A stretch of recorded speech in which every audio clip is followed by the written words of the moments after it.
শুধুমাত্র ফুঁ দিয়েই সব জটিল রোগের চিকিৎসা করছেন চাঁদপুরের লুৎফর রহমান।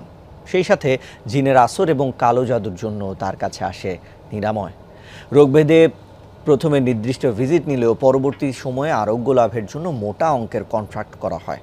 মানুষের বিশ্বাসকে পুঁজি নদী ও সাগর পথে বহনকারী কিস্তি বা জাহাজ নয়, তিনি বিভিন্ন সময় বিভিন্ন বাহন ব্যবহার করে থাকেন। কখনো জায়নামাজে বসে পাখির পিঠে চড়ে, কখনো বা পাথরের উপর বসে এক জায়গা থেকে অন্য জায়গায় গমন করে থাকেন। তিনি পানির উপর দিয়ে অনায়াসে হেঁটে যেতে পারেন।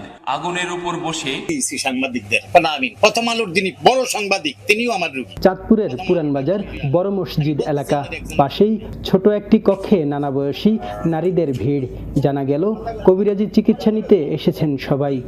ডাক্তারের কাছে আনছি, এমনি অ্যালার্জির ইনজেকশন করাইছি, কিন্তু পরে ওনার কাছে আনছি, উনি ট্রিটমেন্ট দিছে, পরে আল্লাহ দিলে ভালো হয়েছে।